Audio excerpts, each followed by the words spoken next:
let's swap the vet. Yeah, fired up. I mean, of course we knew it would fit. Pretty damn sick, pretty cool.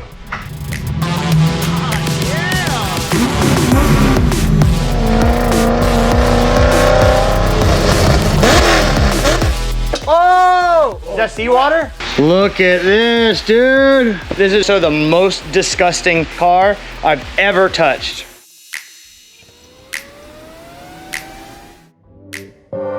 All right, guys, the C8 is back on the lift inside, mostly cleaned up, and most of the fiberglass is out of our skin.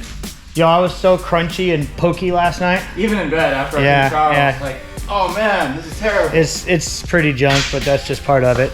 But we have the rear subframe, and we're gonna put the front and rear subframe in and just kind of start thinking about placing things and where things are gonna go. But what we really wanna do is see if this, I mean, it's gonna fit, obviously, but just, you know, how? Yeah, that's an LS. That's one of our mock-up blocks. It's a damaged block with some old clapped out heads, and we just threw some whatever engine mounts that we had laying around and a Corvette balancer. And just gonna look, just gonna see what it looks like. Set it up there and just kind of game plan, because yeah, LS is just the best.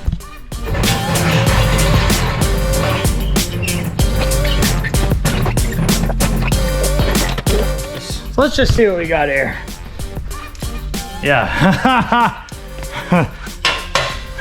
Not gonna work. Gotta come from the side. No.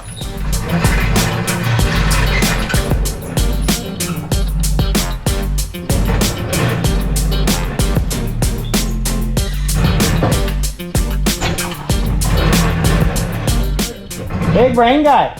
There's no way. There's a way. I'm like way wide. So we probably just gotta sit it on there. Okay. Wow, dude. LS. Literally perfect timing. This is a Drift HQ water pump delete. But it's not like every other one that I've ever seen. This is like way more compact and nicer. Woo-hoo! Look at this thing. Yeah. And it has to be this way because of those of you who don't know about an LS, it's not like in and out, left and right. There's in and out on each side. So that's why it kind of is a complex piece to make this work. It's not in and out, it's in and out on each side. So this goes right here. Dude, it's so compact. Heck yeah. Perfect. Because the water lines are gonna run over to this side and then potentially inside the car, but yes. Oh, I'm pumped. Ever since I saw this when they first announced it, I was like, I want to use that on something. It just can't be used on the race car because the blower is right on that side. This would run right into the blower, so perfect. It's all coming together. This might just work. It's like a shame to bolt that beautiful piece on our crusty mock-up engine. This engine has done so many mock-ups. It went in my buddy's, like basically a trophy truck to get mocked up. It's been in every one of my Corvettes. It was in the S14 for mock-up. It's been around for a long time. Been around the block? Yeah. This guy. All right, LS swap the vet. Yeah, fired up. Yeah, I mean, of course we knew it would fit, but just gonna move it around and look and see. What a thing.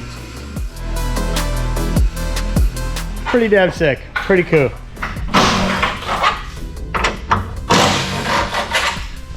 It's in there. It is definitely in there. Obviously it would fit. It's meant to fit. But yeah, just kind of seeing how it all is, knowing, oh, headers have to go like this, intake manifold like that, belts, supercharger, room, this, that, you know, all these things. Just kind of, ooh, look at that, yeah. And we're gonna take these off just so we can look in here and look around some more.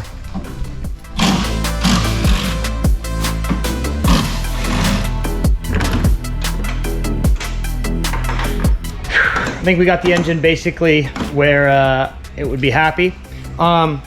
We've been working a lot with CAD Chris, Part Shop Max CAD engineer, and he's trying to help us place the engine too, just based off a couple of things. But yeah, I'm gonna wait till we have some parts in hand to do any more and show you guys more and talk about more, because yeah, I'm just way freaking excited, that's for sure.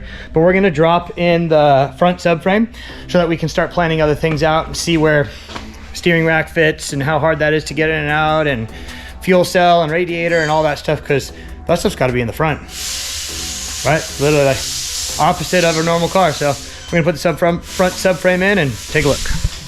We really want to see what it's like putting the rack in with the subframe in.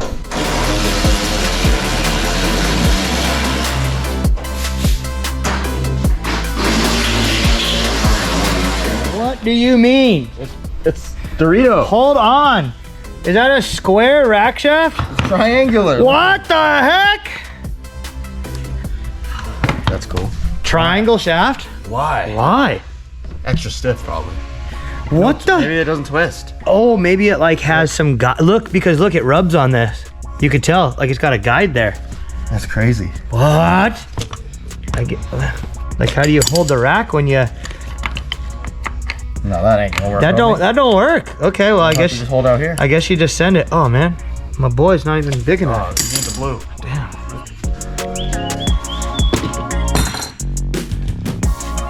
Open her up, dog. Close it up. Hold it right there. Okay, brother. Fucking foreskin, dude.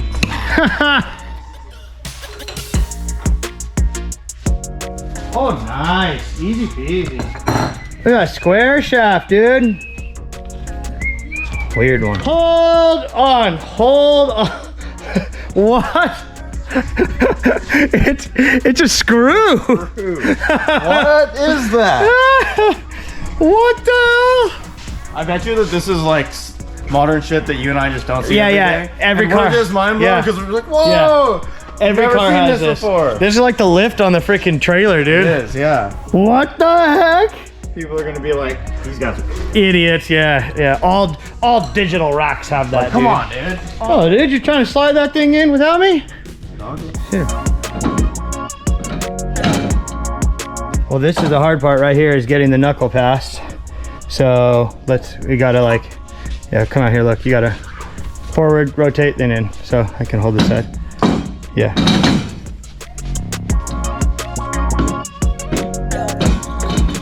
It's gotta go like in, then up. Going into the mount now. Making our lives a little bit easier in the future. It hits right here when you're trying to rotate it in, and right in there. So we're just gonna grind it just a little bit so it's easier. And it looks like we won't have to lower the subframe down.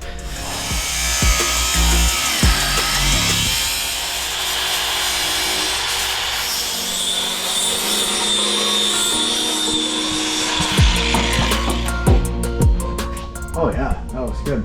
Yeah, a little notch, perfect. Figuring out some layout stuff in the front. Got the rack so it kind of comes in and out pretty nicely. Notch the frame rail a little bit right here, and need to do a little bit more notching once we drop the subframe out. But putting the wipers in to just kind of see how they wipe, to see what kind of clearance we have right here.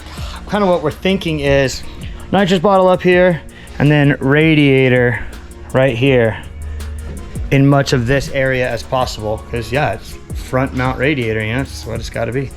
Clip this to this. Yeah, just clip that.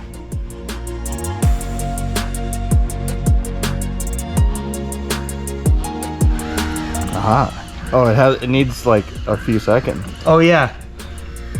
I like that it's all hidden underneath. It's backwards from the C6. Yeah, it's pretty non-intrusive, huh? God, this thing looks terrible. Straight ocean. How does it still work? Good seals. Pretty impressive. So then realistically, the radiator can live. We can even trim this, and the radiator can live right here. Did they make one that is like sort of a triangle? like this? Yeah, I wonder. I need to ask PWR. I'm gonna send a text right now and ask. All right, Tilting pedals. Alec just set those up and we pushed them basically as far forward as we could go. There may be a little, I mean, we could get at it with banjos, right? So that's cool. This would have a floor plate to raise the feet up, and we just set our old Momo seat in out of the race car, out of the C6. It's not on rails, not on anything, just kind of sitting in here and seeing how I fit. The biggest thing that we need to figure out is the fuel tank, because we kind of planned on putting the fuel tank in here. At least that's what we think for now. Normally the fuel tank is right behind you, but we're really trying to move as much weight forward. So it's gonna start basically at the front subframe and come as little back as possible. Try to get 10 gallons. So that's kind of in this area right here is what I think. Handbrake, shifter. Here's what I don't know, and I just sent Fuel Safe because they're gonna build the cell for us, custom cell for us. The drawings that CAD Chris drew up. What I'm struggling with is the fuel cell needs to end here, but I want the fuel pump back here so it's serviceable and it's also in the back. I just assume with it being in the back is going to be the best for gravity, but I need to see, can they baffle a cell that's shaped like this, because that's definitely kind of weird, and where do they think that the fuel pump needs to be, because the Aeromotive brushless 5-gallon pump it's a serious unit. It's pretty hefty, so it will fit, but it's going to take up a lot of that top plate, so kind of just got to see where that's going to go. Dang, mounted, done. Done. One bolt. And a couple of self-tappers. Perfect. It's not like you rip the fucking handle off and break it. Look at that, dude. She's good. That's funny. More thinking. This guy lost the steering rack bolts. He's been looking for them for 10 minutes already. And we have literally every bolt of the entire car is right here. Stuff we need, stuff we don't. Anyways, gonna start measuring for the steering column. We use a Woodward steering. So on their website, they have a very cool display of how all the things mount and all the pieces and all that. So I just go right down here and figure out how long, gotta measure the jacket length from here to the firewall, and they give you a amount of crush room because it has some slip, so real cool. But what that means is that we had to put the steering rack in, hence the looking for the steering rack bolts. This piece of the steering shaft, because I'm gonna utilize the OEM lower U-joint, and see how this goes through the firewall here. And then we're gonna connect our steering column, like the Woodward steering column, to the OEM one. I don't know exactly how to do it. I might have to make like a bushing to turn it down, to weld it so that the rod can go in here, or we'll have to see how it all lays out. But grab your steering wheel. Heck yeah. Quad 69, just like in the race car and the demo car. My freaking favorite Momo wheel. So good. Classic race car wheel right here. And basically I am going to sit in the car and hold the steering wheel, and then Alec is going to measure from the back of the steering wheel to the column there. And then there's some calculations, because it says jacket length needs to be this long, this needs to be this long, take into account the quick release is going to be this thick, so that is what we'll do. Sick. Moving along. Look at that, dude. Literally a straight shot to the steering rack. God damn, Chevy is just too good at doing things, dude. Too good. You don't like the LS swap FRS that goes like this? Yeah. U-joint, or like a truck U-joint, yeah. From 1960. With like a 90-degree turn. Yeah. Adapter. Yeah, with the adapter, with a rod end on the frame rail. Mm-hmm. Yes. And a notch. Yes. Yeah, on the notched frame rail with the rod end on it. No, I don't like that. I like this. Look at that. That's literally stayed into the steering rack. So this is kind of how we're going to be doing the measuring. Steering wheel. I got myself centered, kind of figuring out where it's going to be. It's going to be in this range-ish. And yeah, we're going to literally measure from the back of the steering wheel to that U-joint down there, figure out where the firewall bearing can be, and it'll be good to go. So yeah, we kind of just got to double check what it says on there, and I got to make sure that I'm comfortable. Did some playing with the alternator bracket that just arrived. Check this thing out. Oh yeah. And it has a little eccentric cam here to Cinch it down. Super. Jesus Christ. It's from Motion Raceworks. They always have sick stuff, and I found this on there and I was like, that's perfect. Perfect.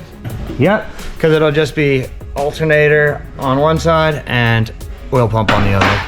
Oil pump will go right here, alternator right there, hence the Drift HQ water pump delete. Makes life very, very nice and easy. What's got going on over here, dude?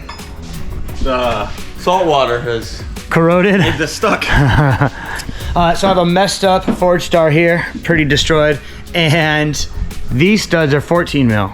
I think we're just gonna take a drill to that and drill it out because I just want to see how much room there is on this thing, because to me it does not look like a lot of room back here. Not at all. Yeah, dude, give me all the camber, dude. Give me all the camber. It's cool at being underwater. So sticky and nasty. All right, dude. Sweet.